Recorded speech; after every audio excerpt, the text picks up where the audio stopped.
নমস্কার বন্ধুরা, আপনারা সবাই কেমন আছেন? আর আজকে সন্ধ্যে থেকে আমি আমার ব্লগটা আজকে শুরু করলাম। তো সকাল থেকে আজকে শুরু করিনি, সন্ধেবেলা এখন বাজে সন্ধ্যে 7টা। ঘরদোরগুলো একটু গোছগাছ করে নিচ্ছি। সকালবেলা যেমন করা হয় করেছি, কিন্তু সন্ধেবেলাও না মেয়ে স্কুল থেকে আসার পর ঘরদোরটা একটু অগোছালো করে ফেলে। তো সোফা টোফাগুলো একটু গুছিয়ে নেওয়া, স্কুল থেকে এসে সব এখানে ওখানে জিনিসপত্র ছড়িয়ে রাখে। তো আর এই রান্না করার মাঝেই মানে ঘর গোছানোর মাঝেই কিন্তু রান্নাটাও করতে হচ্ছে। শুধু ঘর গোছালে তো হবে না, তাহলে ওদিকে রাতটাও অনেকটা গড়িয়ে যাবে। তার মধ্যেখানে রান্নাটাও সেরে নিচ্ছি। একটু মুগ ডালটাকে না কড়ায় শুকনো খোলা একটু ভেজে নিচ্ছি, ডাল করব না কিন্তু। আর এদিকে ভাতটাও বসিয়ে দিয়েছি। আর লাউটা না আগে থেকে কাটা ছিল, আগে থেকে বলতে বিকেলবেলা একটু কেটে রেখেছিলাম। আমি করব কি করব না একটা কনফিউশন ছিল, তাকে ভাবলাম কেটে রাখি, দেখা যাবে ক্ষণ। আর ভাতটা তাড়াতাড়ি বসিয়েছি, মেয়ে আজকে তাড়াতাড়ি খাবে সেই জন্য।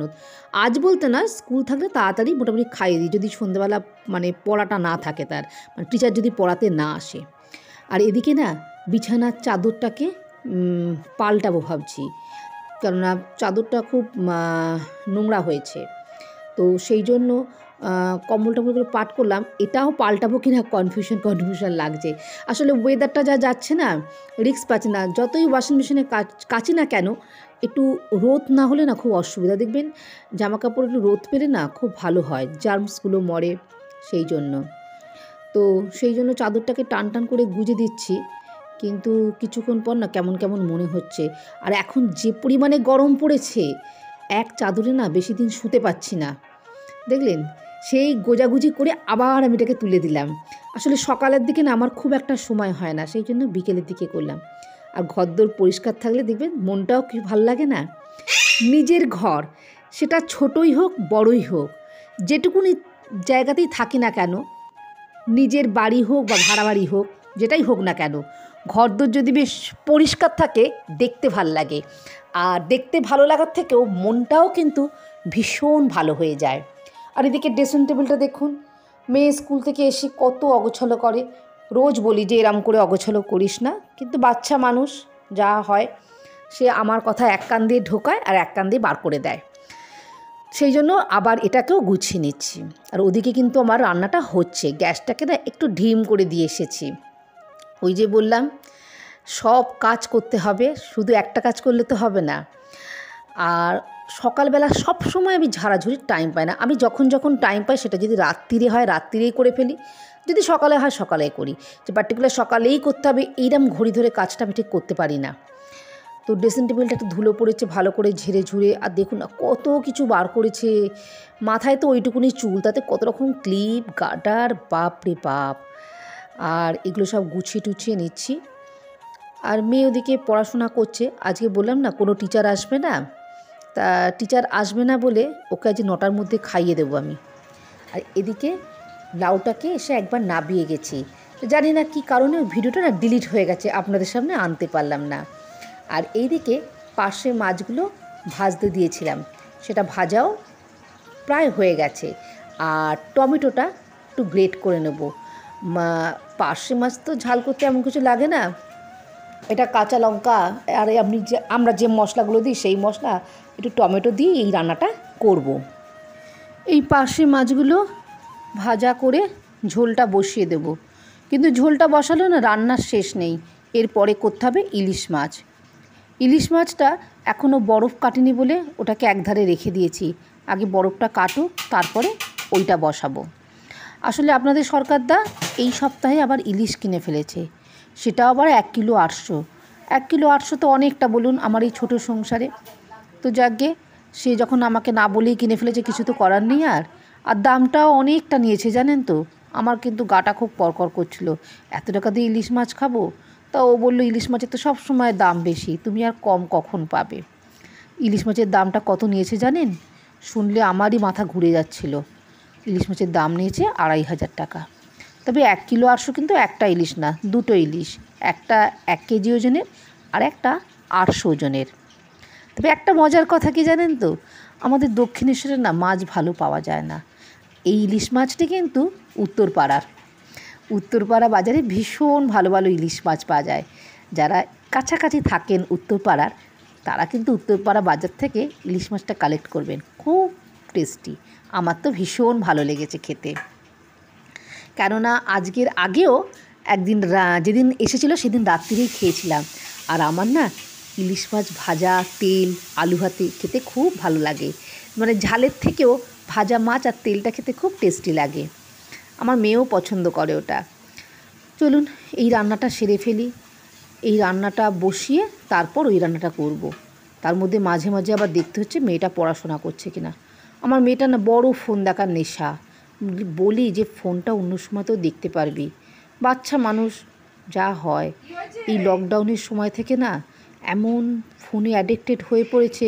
ওই যে অনলাইন ক্লাস চালু হয়েছিল, সে তো এখনও দেখি স্কুলে রোজ বাচ্চা যাচ্ছে, তারপরেও মোবাইলে পাঠায়। জানেন, এটা স্কুলের ভারী বাজে দোষ একটা আমার মনে হয়। বাচ্চাদেরকে ফোন থেকে তো দূরে রাখতে হবে। আর এই যে স্কুল থেকে এই পাঠিয়েছে ওই পাঠিয়েছে, নানান অজুহাতে সে ফোনটি হাতে ধরবে। ওই যে আপনাদের বলেছিলাম না, কোনো একটা ভিডিওয়ে বলেছিলাম ওর বাবা ফোন নিয়ে চলে যায়। আমার যে একটা আগের ফোন ছিল সেটা বলে আমার ফোন, ওর বাবা এখন নিয়ে চলে যায় ওটা অফিসে। আর আমার কাছে আমার যে ফোনটা ভিডিও করি সেটা থাকে, সেটা নিয়েই দুজনে মিলে কাড়াকাড়ি হয়। মা একটু দাও, একটু দাও, দিতে হয়, একদম না দিলে তো হয় না। তো এখন যেহেতু আপনাদের সরকারদা বাড়ি চলে এসেছে, ওর ফোনটাও চলে এসেছে, তো সেই জন্য মাঝে মাঝে টুকি মেরে দেখে আসতে হচ্ছে। আর আপনাদের সাথে গল্প করতে করতেই পার্শে মাছটা বসিয়ে দিলাম।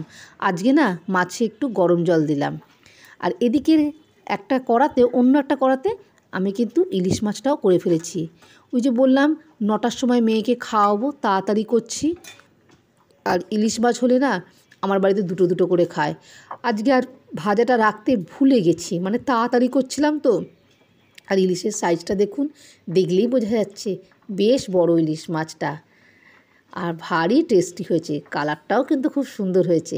আমি রান্না করেছি বলে বলছি না, খেতে কিন্তু ভারী টেস্টি হয়েছিল। আর এই যে আমার নতুন অ্যাকোয়াগার্ডটা আপনাদের সাথে শেয়ার করা হয়নি, বলেছিলাম না এর রিভিউটা দেব। জলটা ভালো, কিন্তু আমার যেন মনে হয় আগের মেশিনটাই খুব মজবুত ছিল। জানি না, ওল্ড ইজ গোল্ড হয় একটা কথা আছে না, সেই হয়েছে আমার অবস্থা। আমি পুরনোর প্রেমে পড়ে আছি। তো জলটা খারাপ নয়, দেখা যাক কতদিন চলে। আর এদিকে রান্না বান্না করে গ্যাস ট্যাসগুলো সব মুছে নিচ্ছি। মাছ ফাছ করলে না খুব তেল ছেটকায়, তেল তেলে হয়ে থাকে। পরিষ্কার করে না যদি মুছি, রাত্রিবেলা পোকামাকড়ের উপদ্রব হবে। এই যে একবার করে মুছে রাখলাম, সাবান টাবান দিয়ে ভোরবেলা উঠে না শুধু একবার ন্যাতা দিয়ে এমনি মুছে নিই। তখন আর সাবান টাবান দিই না, সেই সময়টাও তো থাকে না। তখন তো মেয়েকে তাড়াতাড়ি বার করতে হবে, 6:30 ওর বাস, এবং তার আগে ওকে বাড়ি থেকে বেরোতে হবে। তো সেই জন্য তখন আর ওসব করি না। রাতেই সব কাজকর্ম গুছিয়ে রাখলে না, মানে বিছানায় ঘুমোতে গিয়েও আমি নিশ্চিন্ত থাকি। জল টল ভরে সব কিছু করে ফেললাম। আর রান্নাঘরটা পরিষ্কার থাকলে না দেখতেও ভালো লাগে। আর দেখুন, ভিডিওটা এডিট করতে বসে আমার মনে হলো যে লাইটের কি অভাব। রান্নাঘরে না দুখানা লাইট লাগিয়েছি, জ্বালাতে মনে হয় ভুলে গেছি। জ্বালালে এই অবস্থাটা হতো না। মানে আগে ভিডিও করতে গিয়ে দেখতাম যে রান্নাঘরে লাইটের অভাব, এখন লাগিয়ে দিয়েছি, এখন আর জ্বালাতে ভুলে যাচ্ছি। কি সমস্যা মাইরি, কেমন অন্ধকার অন্ধকার জায়গায় না ভিডিও করলে ভালো লাগে না। আর আমার আবার সেই গোল রিং লাইট যে হয় না, সেই স্ট্যান্ডটাও নেই, সেই জন্য আলোও হচ্ছে না খুব একটা। আর এখানে মেয়েকে খেতে বসে গেছে, এই দেখুন ফোনটা হাতে পেয়েছে, দেখেছেন? আর এখন খাইয়ে দিচ্ছি, কারণ ইলিশ মাছ খেতে ওর অনেকটা সময় লাগে। আর আজকে বললো মা আমাকে একটু খাইয়ে দেবে। যাকগে, ভালোবেসে যখন বলেছে একটু খাইয়ে দিচ্ছি। আসলে আপনাদের সরকারদা এখন বাড়ি নেই, তাই কিন্তু খাওয়াচ্ছে। সরকারদা যদি দেখতো যে আমি মেয়েকে খাওয়াচ্ছি, বলবে না ও বড় হয়ে গেছে, ওকে নিজে হাতে খেতে দাও, শিখতে দাও। পারে না যে তা না, কিন্তু খেতে পারবে না কেন? পেটে খেতে থাকলে ঠিক খাওয়া শিখে নেবে। মাঝে মাঝে ভালোবেসে বলে, তখন তো আর না করতে পারি না। আর যখন বড় হয়ে যাবে আরটু, তখন তারা আমাকে আর বলবে না, তখন এগুলো খুব মিস করব। তখন এইগুলো সব স্মৃতিতে থেকে যাবে, মাঝে মাঝে ভিডিও থেকে দেখব। তো ওর খাওয়া দাওয়া হয়ে গেছে। আর এদিকে আমাদেরও না খাওয়া দাওয়া হয়ে গেছে। আমি না রাত্রে কোনো এঁটো বাসন রাখি না। এঁটো বাসন রাখলে কী হয় বলুন তো, বড্ড পোকামাকড়ের উপদ্রব হয়। আর এঁটো বাসন সংসারে রাখাটাও একটু অমঙ্গলজনক। হ্যাঁ, যাদের সকালবেলা কাজের মাসি আসেন তারা একটু জল দিয়ে ধুয়ে রেখে দিলে ঠিক আছে। একদম খাওয়া বাসন যদি রেখে দিই, আর এই যে ইলিশ মাছ বা মাছ জাতীয় যে কোনো জিনিস খাওয়া বাসন রেখে দিলে না, থালার মধ্যে ভীষণ গন্ধ হয়ে যায়। তার থেকে থালাটা একটু জল দিয়ে ধুয়ে রাখলেও ঠিক আছে। আর আমার যেহেতু কেউ নেই, আমি তো জুতো সেলাই থেকে চণ্ডীপাঠ পুরোটাই নিজে হাতে করি, তো সুতরাং আমি সেই জন্য রাত্রে সব মেজে টেজে পরিষ্কার করে রেখে দিই। আর রান্নাঘরটা যদি শুতে যাবার আগে দেখি যে ঝাঁ চকচকে আছে, তাহলে কিন্তু মনটাও শান্তি লাগে।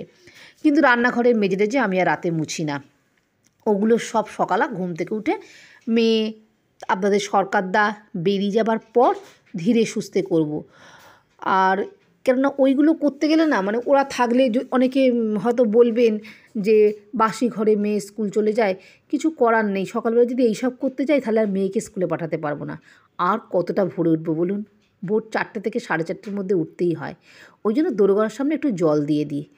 সবসময় তো সব কিছু আর ক্যামেরাবন্দি করে উঠতে পারি না। আর সকালবেলা যদি হাতে ক্যামেরা নিতে যাই না, তাহলে মেয়ের স্কুল বাসটাই মিস হয়ে যাবে। আর এই থালা টালাগুলো না একটু মুছে রাখি, নাহলে না খুব জল হয়ে যায়। যে জায়গাটা রাখি জলটা গড়িয়ে চলে যায়। দেখুন বলতে বলতে এসে গেছে, দেখেছেন? কি খাবে? একটু জল টল খাবে মনে হয়, তো গ্লাসটা নিয়ে গেল। আর এইখানে এসে ক্যামেরা দেখে আমাকে কি বলছে জানেন? মা দেখো তো আমাকে চশমাটা পরে কেমন লাগছে। নতুন চশমা পরেছে তো, নতুন চশমা পরার একটা আলাদা মজা। তো যাকে মজা পেয়েছে ঠিক আছে, কিন্তু চশমাটা যদি সবসময় পরে সেটাই আমার সবচেয়ে ভালো লাগবে। কারণ চোখের জন্য তো সবসময় পরাটাই তো দরকার না। আমি করেছি, কিন্তু আমি না সবসময় পরে উঠতে পারছি না। সবসময় পড়লে খুব প্রবলেম হচ্ছে আমার একটা, জানি না আমার প্রবলেম ঠিক হবে কি না, দেখা যাক। আর এখন ও কী সব মুখে মাখবে আবার, এখন খুব স্কিন কেয়ার করছে। আলু থেতো করে মাখছে। ওই যে ওদের স্কুলে পেয়ার লাইনে অনেকক্ষণ দাঁড় করে রাখে, বলে মা মুখে আমার ট্যান পড়ে যাচ্ছে। আর এই দেখুন রান্নাঘরটা পুরো পরিষ্কার করে নিয়েছি। এতক্ষণ পরে সব কাজকর্ম সেরে আমি ঘরে এলাম। খাওয়া দাওয়া কমপ্লিট। খাওয়া দাওয়াটা আর আপনাদের সাথে শেয়ার করলাম না, কারণ কী কী রান্না করেছি সেটা তো আমি দেখিয়েছি ভিডিওতে। আর সন্ধ্যে 7টা থেকে রাত 11টা পর্যন্ত আমার যা যা কাজকর্ম থাকে সেটাই আজকে আপনাদের সাথে শেয়ার করলাম। আর এখন ঘড়িতে কটা বাজে? ঠিক 11টা 10। তাও সন্ধ্যের জলখাবারটা আমি শেয়ার করে নিই। আজকে না পেঁয়াজি করেছিলাম। চশমা পড়ছি না কেন? যখন মোবাইল দেবো তখন চশমা পড়তে বলেছে। আর এই যে আমার মেয়ের লেন্স কাটের চশমাটা আছে, এটা বাবা চুলগুলো সরা, ওইটুকুনি কপাল, তাতে আবার চুল দিয়ে ঢেকে দিচ্ছে। কি অবস্থা, আমার মুখে ধরে টানাটানি করছে। বাবাই বাবাই আর তো চুল বেঁধে ফেলে, যেরকম করো না। আচ্ছা কিছু মনে করবে না, ও এরকমই করে আমার সাথে খালি। আর কি বলবো না, ভুলেই গেলাম কথাবার্তাগুলো। এখন বসেছি মা মেয়ে দুজনকার চোখের ওষুধ নিয়ে, এগুলো দেবো। আর গলার এক পাশে না অসম্ভব ঘামাচি বেরিয়েছে, জানি না কেন। সেই পাউডারও নিয়ে বসেছি। এই পাউডারটা না ঘামাচির জন্য খুব ভালো। নামটা বললাম না, জানি না বলা উচিত কিনা, আমি জানি না ঠিক, সেই জন্য বললাম না। আর যেটা বলছিলাম, সন্ধ্যেবেলা জলখাবারটা আমি শেয়ার করতে পারিনি তখন না, ফোনে একদম চার্জ ছিল না।